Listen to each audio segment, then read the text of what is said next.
اعوذ باللہ من الشیطان الرجیم بسم اللہ الرحمن الرحیم۔ اب یہاں سے وہ مضمون شروع ہو رہا ہے کہ جو پہلے رکوع میں تھا، کچھ جو مجلسی اصلاحات ہیں، یوں سمجھیے کہ ان کی پہلی قسط وہ ہے جو سورہ احزاب میں آ رہی ہے۔ 5ویں سال عرب میں پردے کا رواج نہیں تھا، چادر کا رواج تھا، مرد بھی عورت بھی باہر جب نکلتا تھا تو ایک لمبی سی چادر لے کر، لیکن یہ کہ مردوں کے صرف کندھے پر وہ پڑی ہوتی تھی، عورتیں یہ ضرور تھا کہ اسے اپنا تقریباً پورے جسم میں وہ لپیٹ لیتی تھی اس میں، لیکن چہرے کا کچھ نہیں، سر پہ کچھ نہیں، سر پر اگر ہو گیا ورنہ چہرہ کھلا۔ یہ وہاں کے رواج تھے، گھروں میں بے دھڑک جا رہے ہیں آ رہے ہیں، اور جو بھی تھا وہاں پر جو صورتحال تھی۔ اب اس میں جو تدریجاً اصلاح کی گئی تو پہلی بات جو سمجھنے کی ہے وہ یہ ہے کہ اصلاح کا آغاز ہوا، چیریٹی بگنز ایٹ ہوم، نبی کے گھر سے آغاز کیا گیا، اور نبی کی بیویوں کو سب سے پہلے مخاطب کیا گیا، اس لیے کہ یہاں سے اس کا آغاز ہوگا۔ اور اس میں ایک بڑا لطیف نکتہ یہ ہے کہ حضور صلی اللہ علیہ وسلم جو اسوہ حسنہ ہے کامل، تو مردوں کے لیے تو کامل اسوہ حسنہ ہے حضور صلی اللہ علیہ وسلم، باپ کی حیثیت سے، بیٹے کی حیثیت سے، داماد کی حیثیت سے، خسر کی حیثیت سے، قاضی القضات کی حیثیت سے، سپہ سالار کی حیثیت سے، ہیڈ آف دی اسٹیٹ کی حیثیت سے، امام کی حیثیت سے، خطیب کی حیثیت سے، معلم کی حیثیت سے، مربی اور مزکی کی حیثیت سے، جتنی حیثیتیں آپ گن سکتے ہیں حضور کی سیرت میں اسوہ موجود ہے۔ ایک پہلو سے اسوے میں کمی ہے، اور وہ کمی کیا ہے؟ عورتوں کے جو خاص نسوانی معاملات ہوتے ہیں اس میں تو حضور اسوہ نہیں بن سکتے، حضور تو مرد ہیں، تو عورتوں کی زندگی کا ایک حصہ ہے کہ نہیں؟ تو عورتوں میں بھی اسوہ کون ہے؟ وہ آپ کے ازواج مطہرات کو اسوہ بنایا جا رہا ہے، اس لیے اصلاح کا عمل ان سے شروع کیا گیا، اور ان کو گویا کہ کہہ دیا گیا کہ تم اگر نیکی کرو گی دوہرا اجر پاؤ گی، کیوں کہ تمہیں تو دیکھ کر تمام مسلمان خواتین نے جو ہے تمہارے نقش قدم کی پیروی کرنی ہے، اور خدا نے خواستہ تم نے کوئی غلط حرکت کی تمہیں دوہری سزا ملے گی، اس لیے کہ تم تو ان کے لیے اب اسوہ ہو۔ تو گویا کہ اسی سورہ مبارکہ میں حضور کے بارے میں آیت آئی ہے، لقد کان لکم فی رسول اللہ اسوۃ حسنہ، لیکن حضور کے اس اسوے میں جو ایک پہلو سے کمی ہے کہ خواتین کے لیے ان کے جو مخصوص نسوانی معاملات ہیں ان کے لیے حضور کی شخصیت میں اسوہ نہیں ہے، اس خلا کو پر کیا ہے ازواج مطہرات کے ذریعے سے۔ یا ایھا النبی قل لازواجک، اے نبی کہہ دیجئے اپنی بیویوں سے، ان کنتن تردن الحیاۃ الدنیا وزینتہا فتعالین امتعکن واسرحکن سراحا جمیلا۔ یہ واقعہ ایلا ہے۔ اب آپ کو معلوم ہے کہ جب مسلمانوں کے ہاں اب خوشحالی آ گئی، اب فتح کا دور شروع ہو گیا، مال غنیمت بھی آیا ہے، تو عام مسلمانوں کے گھر میں خوشحالی ہو گئی، تو ازواج مطہرات بربنائے طب بشری ان کی طرف سے بھی ایک تقاضا آیا کہ اب ہمارا بھی نفقہ، ہمارا خرچہ کوئی بڑھایا جائے۔ اس مطالبے کو حضور نے اتنا ناپسند کیا کہ قسم کھا لی کہ 1 مہینے تک میں گھر میں کسی گھر میں نہیں جاؤں گا، کسی اپنی اہلیہ محترمہ سے ملاقات نہیں کروں گا، اور مسجد کے ساتھ ہی ایک بالا خانہ سا تھا، اس میں آپ نے اپنا جو ہے وہ قیام کر لیا، تو ایک طوفان مچ گیا مدینے میں۔ اب حضرت ابوبکر کی بیٹی حضرت عائشہ حضور کے گھر میں ہے، حضرت عمر کی بیٹی حضرت حفصہ حضور کے گھر میں ہے، کہ اب یہ کیا ہو رہا ہے، کیا ان کو طلاق ہو جائے گی، کیا ہوگا، حضور نے کیا فیصلہ کر لیا ہے؟ اس کو ایلا کہتے ہیں، کچھ عرصے کے لیے بیویوں سے قطع تعلق کر لینا، اور یہ سورہ الذین یولون من نسائہم، اس کا حکم جو ہے وہ آ چکا، 4 مہینے سے زیادہ کی اجازت نہیں ہے، لیکن یہ کہ بہرحال یہ جب حضور نے کیا تو اس کے بعد پھر یہ آیات نازل ہوئی کہ نبی اب آپ صاف 2 آپشنز رکھ دیجئے اپنی ازواج کے سامنے، اگر تو انہیں دنیا چاہیے تو وہ خود آیات ہی میں دیکھ لیجئے، ان کنتن تردن الحیات الدنیا، کہ اگر تو تم چاہتی ہو دنیا کی زندگی، اس کی زیبائش اور آرائش، وزینتہا فتعالین، آؤ امتعکن، میں تمہیں مال و متاع دے دوں گا، واسرحکن سراحا جمیلا، پھر میں اپنے گھر سے تمہیں رخصت کر دوں گا خوبصورتی کے ساتھ، لیکن یہ کہ پھر تم میرے گھر میں نہیں رہ سکتی، پھر میں اپنے ہاتھ سے تمہیں رخصت کر دوں گا۔ وَإِن كُنتُنَّ تُرِدْنَ اللَّهَ وَرَسُولَهُ، اور اگر تم طالب ہو اللہ کی اور رسول کی، ان کی رضا چاہتی ہو، وَالدَّارَ الْآخِرَةَ، اور بجائے اس دنیا کے تم آخرت کا گھر جو ہے اس کی طالب بن جاؤ، فَإِنَّ اللَّهَ أَعَدَّ لِلْمُحْسِنَاتِ مِنْكُمْ أَجْرًا عَظِيمًا، تو اللہ تعالیٰ نے تم جیسی نیک بیویوں کے لیے اللہ تعالیٰ نے بہت بڑا اجر جو ہے وہ فراہم کیا ہے، تیار کیا ہے۔ یعنی وہ آپشن تمہارا ہے، اگر دنیا کی آسائش چاہیے تو آؤ فیصلہ کر لو، چوز کر لو، چوائس از یورس. میں تمہیں مال و متاع دے کر اپنے گھر سے رخصت کر دوں گا خوبصورتی کے ساتھ، اور اگر میرے ہاں رہنا تو پھر تو یہی ہے، فقر ہے، فاقہ ہے، جو اختیاری فقر تھا آپ کا. اور اس میں ظاہر بات واقعہ یہی ہے کہ جب یہ بات رکھی گئی سب سے پہلے حضرت عائشہ نے کہا میں تو اللہ اور اس کے رسول کو منتخب کرتی ہوں، اور ایک ایک کر کے تمام ازواج نے یہ کہا، اپنے تمام مطالبات سے وہ دستبردار ہو گئی. اور پوری زندگی اس طرح گزری ہے کہ کبھی 2 وقت جو ہے چولہا گرم نہیں ہوا ہے محمد کے گھر میں صلی اللہ علیہ، کسی بھی گھر میں، کسی بھی زوجہ محترمہ کے گھر میں.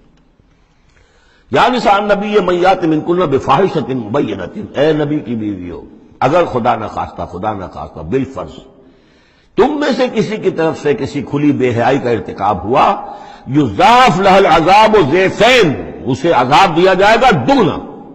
وکان ذلک علی اللہ یسیرا، اور یہ اللہ پر بہت آسان ہے. یہ نہ سمجھنا نبی کی بیویاں تو نبی ہمیں بچا لے گا. اسی لیے قرآن مجید میں بار بار آتا ہے حضرت نوح کی بیوی، حضرت لوط کی بیوی. حضرت لوط کی بیوی کا ذکر بہت زیادہ ہے.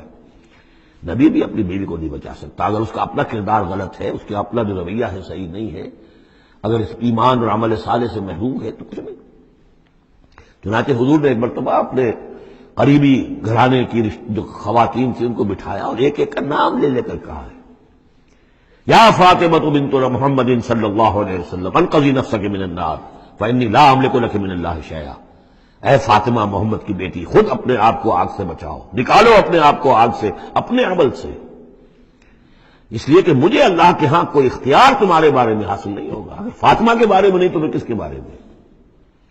یا صفیہ امت رسول اللہ، اے صفیہ اللہ کے رسول کی پھوپھی، انقذی نفسک من النار فانی لا املک لک من اللہ شیئا، اپنے آپ کو جہنم کی آگ سے بچانے کی کوشش کرو، اسے نکالو اپنے آپ کو، اور میں قیامت کے دن میں اللہ کے محاسبے کے وقت میں تمہارے کام نہیں آ سکوں گا. ومن یقنط منکن للہ ورسولہ، تو اب جو کوئی بھی تم میں سے اللہ اور اس کے رسول کی اطاعت پر کاربند ہو جائے، فرما برداری اختیار کرے، وتعمل صالحا، اور نیک عمل کرے، نوتہا اجرہا مرتین، تو اسے ہم اس کا اجر بھی دیں گے دوہرا. غلطی کرو گی تو سزا دگنی، اور صحیح طرز عمل ہوگا ایمان اور عمل صالح والا تو اجر بھی تمہارا دگنا ہوگا. اعتدنا لہا رزقا کریما، اور اس کے لیے اللہ تعالیٰ نے ہم نے بہت ہی رزق کریم باعزت روزی کا اہتمام جنات کے اندر کیا ہوا ہے. یا نساء نبی لستن کاحد من النساء، اے نبی کی بیویوں تم عام عورتوں کے مانند نہیں ہو، تم نبی کی بیویاں ہو. یہاں اس کو سمجھ لیجیے، مراد کیا ہے کہ تمہیں اسوہ بننا ہے امت کی تمام خواتین کے لیے تا قیام قیامت. لستن کاحد من النساء. اب پہلی ہدایت یہ دی گئی ان اتقیتن فلا تخضعن بالقول. ظاہر بات ہے وہ پہلی یوں سمجھیے کہ جو معاشرے کا نقشہ میں کھینچ چکا ہوں کہ لوگ آتے تھے گفتگو کرتے تھے بے دھڑک. پہلی بات تو یہ آپ نے فرمائی کہ اگر تم تقویٰ دل میں رکھو اور لوگوں سے بات کرتے ہوئے اپنی آواز میں لوچ پیدا نہ کرو، نرمی پیدا نہ کرو. ظاہر بات ہے عورت کی آواز اس کے اندر مرد کے لیے کشش ہے، اور اگر کہیں طرح اس میں لوچ بھی ہو تو اگر کسی کے دل میں کوئی خباثت ہے، کوئی گندگی ہے، منافق بھی تو اسی معاشرے میں تھے نا، اور وہ تو کوئی موقع نہیں جانے دینا چاہتے تھے کوئی اسکینڈل اٹھانے کا حضور کے خلاف اگر ہو جائے. سورہ نور میں ہم پڑھ چکے ہیں کہ حضرت عائشہ تک پر توبت لگ گئی. تو یہ کہ اگر فیتما الذی فی قلبہ مرض، کہ کہیں تم تو اپنی شرافت اور مروت کی وجہ سے نرم انداز میں بات کرو، اور جس کے دل میں کوئی روگ ہے، منافقت کا روگ ہے، بیماری ہے، وہ کوئی اور ہی امید لگا لے کہ شاید ان کی کوئی توقع شاید میں یعنی یہاں پہ اگر کوئی محنت کروں کوشش کروں تو شاید میری دال گل جائے، کسی بری نیت اور ارادے کو دل میں پال لے. وَقُلْنَا قَوْلًا مَعْرُوفًا، بات کرو بڑی معروف انداز میں، لیکن انداز جو ہے اس میں وہ سختی کا ہونا چاہیے بجائے اس کے کہ اس کے اندر وہ نرمی ہو اور شیرینی ہو. وَقَرْنَ فِي بُيُوتِكُنَّ، دوسری ہدایت اپنے گھروں کے اندر قرار پکڑو، تمہارا اصل مقام جو ہے وہ گھر ہے. اب یہ اصول دیے جا رہے ہیں، یعنی سمجھیے کہ یہ اصلاحات جو ہو رہی ہیں. مخلوط معاشرہ نہیں ہے اسلامی معاشرہ، عورت کا اصل مقام اس کا گھر ہے، ماں کی حیثیت سے، بہن کی حیثیت سے، بیٹی کی حیثیت سے، بیوی کی حیثیت گھر کے اندر. وَقَرْنَ فِي بُيُوتِكُنَّ وَلَا تَبَرَّجْنَ تَبَرُّجَ الْجَاهِلِيَّةِ الْأُولَىٰ، اور مت نکلو باہر بن سنور کر جیسے کہ جاہلیت اولا میں رواج تھا.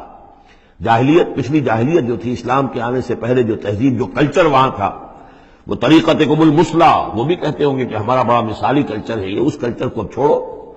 اور یہ جو بن سمر کر باہر نکلنے والی بات ہے کہ تبرج کہتے ہیں کہ نمایاں ہونا، یعنی عورت اگر بناؤ شکار کر کے نکلتی ہے مردوں میں تو کیا چاہتی ہے؟ وہی چاہتی ہے کہ لوگوں کی نگاہیں میری طرف اٹھے، میں توجہات کا مرکز بن جاؤں۔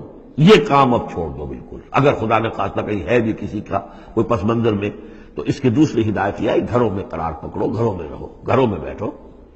وَقَرْنَ فِي بُيُوتِكُنَّ وَلَا تَبَرَّجْنَ تَبَرُّجَ الْجَاهِلِيَّةِ الْأُولَىٰ وَأَقِمْنَ الصَّلَاةَ وَآتِينَ الزَّكَاةَ وَأَطِيعْنَ اللَّهَ وَرَسُولَهُ، اور نماز قائم کرو اور زکوٰۃ ادا کرو اور اللہ کی اور اس کے رسول کی اطاعت پر کاربند رہو۔ انما يريد الله ليذهب عنكم الرجس اهل البيت ويطهركم تطهيرا۔ اے نبی کے گھر والوں، یا اہل البیت اب آ گیا یہاں پہ، نبی کے گھر والوں، اس سے پہلے ہم پڑھ چکے ہیں۔ یہ اہل البیت حضرت سارہ کو خطاب کیا تھا فرشتوں نے کہ سلام ہو آپ کو اے نبی کے گھر والوں، اہل البیت، اور یہاں ساری گفتگو جو ہو رہی ہے وہ حضور کے ازواج سے ہو رہی ہے۔ تو اہل بیت اصلاً ہیں حضور کی ازواج مطہرات۔ البتہ یہ ہم مانتے ہیں کہ حدیث ہے، حضور نے یہ چاہا ہے، جو آپ کو محبت تھی حضرت فاطمہ سے، حضرت علی سے اور حضرات حسنین سے رضی اللہ تعالی عنہم، آپ نے فرمایا اللہم ہؤلاء اہل بیتی، اے اللہ یہ بھی میرے اہل بیت ہیں۔ بس یہاں پر بھی کا اضافہ کر لیجئے، کوئی حد نہیں۔ اصل اہل بیت ازواج مطہرات ہے، لیکن اے اللہ یہ بھی میرے اہل بیت ہیں۔ تو فرمایا اے نبی کے گھر والوں، یعنی اے نبی کی بیویوں، اللہ تعالیٰ یہ چاہتا ہے کہ تم سے ہر نوع کی برائی کو، گندگی کو بالکل دور کر کے تمہیں پاک اور صاف کر دے، یطہرکم تطہیرا، پوری طرح پاک اور صاف کر دے۔ کیوں؟ تمہیں اسوہ بننا ہے، تمہیں نمونہ بننا ہے۔ نمونہ تو بے داغ ہونا چاہیے، جیسے محمد رسول اللہ صلی اللہ علیہ وسلم کی شخصیت ہے، آئیڈیل پرسنالٹی، آئیڈیل، تو آئیڈیل تو بے داغ ہونا چاہیے۔ اسی طریقے سے تم جس مقام پر ہو کہ اب خواتین امت کے لیے، پوری امت مسلمہ کی عورتوں کے لیے تمہیں اسوہ بننا ہے۔ وَاذْكُرْنَ مَا يُتْلَىٰ فِي بُيُوتِكُنَّ، اور ذرا یاد کیا کرو جو کچھ کے تلاوت کی جاتی ہے تمہارے گھروں میں، من آیات اللہ، اللہ کی آیات میں سے تمہارے گھروں میں وہی اترتی ہے، محمد رسول اللہ صلی اللہ علیہ وسلم۔ بلکہ ایک خاص جو مقام ہے حضرت عائشہ کا، وہ تو حضور نے فرمایا ہے کہ کسی اور میری بیوی کے لحاف میں، جبکہ ایک ہی لحاف میں حضور بھی تھے اور حضرت عائشہ بھی تھی، تو مجھ پر وہی نازل نہیں ہوئی سوائے عائشہ کے لحاف کے۔ لحاف کے اندر بھی وہی نازل ہو رہی ہے، وہ تو دل پہ نازل ہوتی تھی، اس کے اندر تو کوئی دروازے نہیں کھولنے پڑتے تھے کہ حضرت جبریل آئے دروازہ کھولو پھر وہی لے کر آئے ہیں۔ وہ تو یہ کہ فرشتہ ہے اور دل پر نازل کر رہا ہے۔ تو فرمایا کہ تمہارے گھروں میں اللہ کی آیات کی تلاوت کی جا رہی ہے، والحکمہ، اور نبی کی زبان مبارک سے جو احادیث ہیں جو آپ بیان کر رہے ہیں، سب سے بڑھ کر تو تمہارے سامنے آ رہی ہے حکمت نبوی، یعنی وہ جو وحی خفی ہے اس کا بھی سب سے بڑھ کر تمہارے سامنے جو ہے چرچا ہو رہا ہے۔ ان اللہ کان لطیفا خبیرا، یقین اللہ تعالیٰ بہت باریک بین ہے اور باخبر ہے۔ صدق اللہ العظیم۔